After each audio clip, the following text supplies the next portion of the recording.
Alors bonjour à tous, moi c'est Erwin, la chaîne c'est TechDaddy et aujourd'hui on va parler de consoles de jeux vidéo et plus particulièrement, quelle console de jeux vidéo acheter en 2020. Alors je vais rien vous apprendre en vous disant que Sony et Microsoft ont annoncé des nouvelles consoles de jeux qui vont sortir fin 2020, mais je vais probablement rien vous apprendre non plus en vous disant que avant d'acheter une nouvelle console, il vaut mieux attendre au moins un an qu'elle ait fait ses maladies de jeunesse, parce que toutes les consoles ont eu des problèmes à leur début, et aussi que le prix baisse. Et pour avoir une première baisse de prix et pour avoir des consoles plus fiables, à mon avis, vous devrez attendre minimum les fêtes de fin d'année 2021. Donc ce qui fait que vous avez un grand minimum de 2 ans avant de pouvoir acheter une nouvelle console, et je dirais même 3 ans avant d'avoir les consoles à un prix raisonnable, des consoles qui soient fiables et qui aient des grands jeux dessus, parce que ça c'est aussi quelque chose qui prend en général du temps. Donc, si vous achetez une console aujourd'hui, vous avez largement de quoi vous éclater 3 ans avec. Et en plus, ce qu'il faut pas oublier, c'est que les consoles de la génération actuelle, leur prix est en train de baisser considérablement, et ce sont les consoles qui ont actuellement les meilleurs jeux, parce que tous les développeurs maîtrisent ces consoles aujourd'hui, et font des jeux qui sont tout simplement superbes. Chaque fois que vous avez une nouvelle génération de consoles, vous avez en général les jeux de l'ancienne génération qui sont nettement supérieurs aux nouveaux jeux de la nouvelle génération, parce que tout simplement, les développeurs maîtrisent beaucoup mieux l'ancienne génération que la nouvelle. Et donc, si vous voulez acheter une console aujourd'hui, il y a 3 choix viables. Certains sont team Microsoft, certains sont team Sony, et d'autres ne jurent que par Nintendo.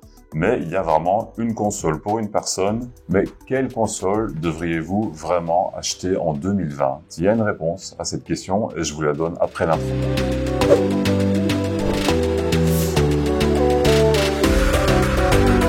Vous avez vu que récemment, j'ai posté beaucoup de vidéos concernant la Nintendo Switch, tout simplement parce que je l'ai acheté. J'ai aussi une Xbox One et j'ai un très bon ami qui a une PlayStation 5. Donc, ce sont des consoles que je connais très bien. Et aussi, je suis passionné par les jeux vidéo, donc je connais le sujet relativement bien. Si vous avez des enfants et que ces enfants sont relativement jeunes, je vous conseille vraiment la Nintendo Switch parce que les jeux sont tout simplement beaucoup plus adaptés. Alors évidemment, vous allez avoir des jeux violents aussi sur Nintendo Switch, comme Mortal Kombat 11, mais vous aurez accès à tout un catalogue de jeux signés Nintendo qui sont vraiment très adaptés aux plus jeunes. Et donc, si vous avez de jeunes enfants et que vous n'achetez pas une console pour jouer tout seul, parce que certains font ça aussi, optez vraiment pour la Nintendo Switch. Le deuxième critère, si la portabilité est importante à vos yeux.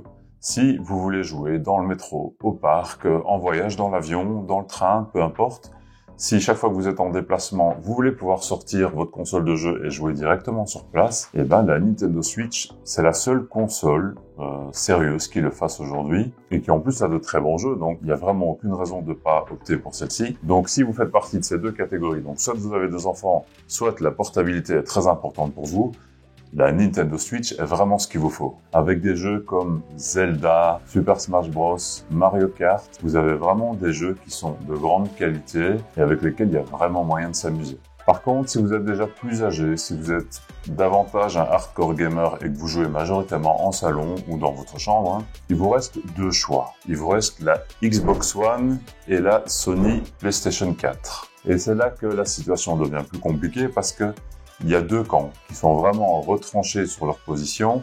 Vous avez les pros Microsoft et les pros Sony et tout le monde ne jure que par sa console préférée. Et pourtant, elles ne sont pas forcément adaptées aux 2 publics et je vais vous expliquer pourquoi et vous allez vite comprendre laquelle des 2 est pour vous. Si vous êtes un gros consommateur, donc par gros consommateur, je veux dire pas forcément si vous achetez un jeu et que vous restez des mois dessus. Non, je parle de ceux qui veulent avoir accès à un catalogue, qui veulent avoir accès au Netflix du jeu vidéo. Alors je vous conseille vraiment d'acheter une Xbox One X et de vous abonner au Xbox Game Pass. Le Xbox Game Pass, c'est quoi?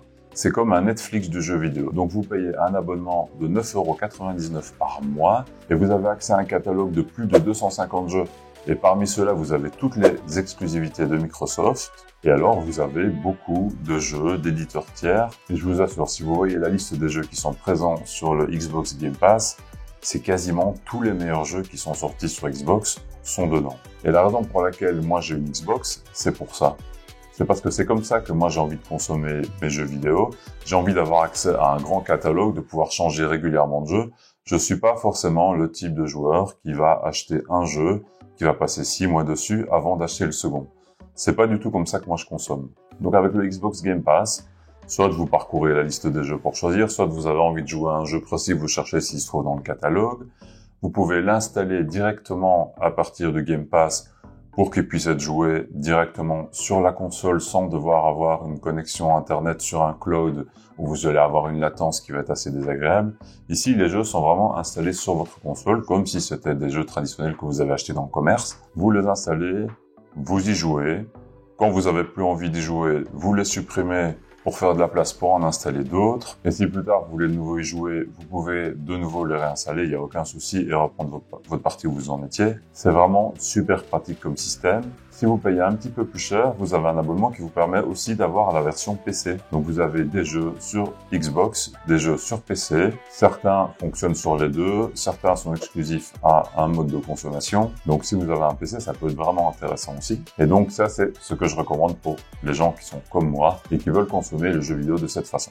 Si par contre, vous êtes de ceux qui préfèrent acheter les jeux à la carte. Donc il y a un jeu dont vous avez vu le trailer sur Internet, vous le trouvez extraordinaire, vous voulez absolument l'acheter, je vous conseille plutôt de passer sur une PlayStation 4. Et la raison est bien simple. Tous les jeux qui ne sont pas des exclusivités Microsoft se trouvent aussi sur la PlayStation.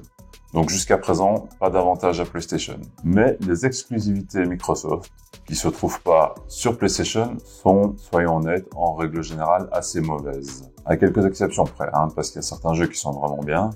Mais globalement, les exclusivités Xbox sont vraiment pas terribles. Par contre, les exclusivités Sony, PlayStation sont en général extraordinaires. Qu'on pense à Uncharted, Horizon Zero Dawn, qu'on pense à God of War, The Last of Us, ce sont tous des jeux qui sont extraordinaires, ce sont des jeux narratifs qui sont vraiment travaillés d'une façon qui est...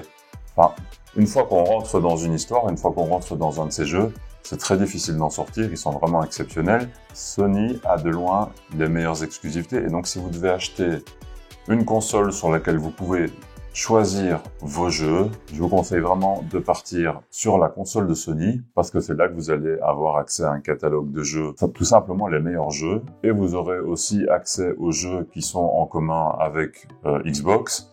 Vous allez juste pas avoir les exclusivités de Microsoft qui sont en général de toute façon pas terribles. Donc si vous êtes ce type de joueur, allez largement vers Sony. Moi j'ai une Xbox et une Nintendo Switch et je vous avoue que par moments je suis frustré de pas pouvoir jouer à certains jeux qui sont des exclusivités Sony et auxquels j'ai vraiment envie de jouer. Et ben voilà, c'est un choix que j'ai fait quand j'ai acheté la console. J'ai voulu un autre mode de consommation, je le paye un peu d'une certaine manière. Même si j'estime encore aujourd'hui que c'est le bon choix que j'ai fait, mais parfois il y a un jeu de chez Sony auquel j'ai vraiment envie de jouer. Ensuite, pour la prochaine génération de consoles, j'espère que Microsoft va un petit peu s'améliorer en termes d'exclusivité. Ils ont racheté beaucoup de studios ces dernières années, notamment ces 2 dernières années.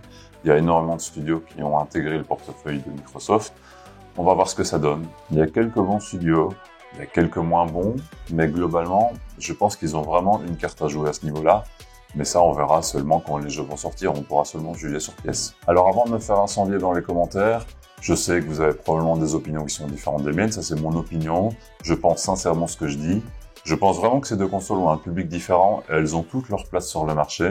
Et je sais aussi que Sony propose aussi un pass qui contient des jeux, il y a même plus de jeux, mais ce pass a de nombreux problèmes.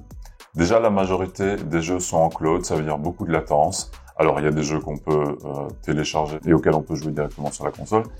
Mais la majorité sont des jeux PS2, PS3, donc ce sont des très vieux jeux, ce sont pas les meilleurs. Il manque beaucoup d'exclusivité de chez Sony. Enfin, pour moi, c'est un pass qui n'a pas d'intérêt tel qu'il est proposé aujourd'hui par Sony.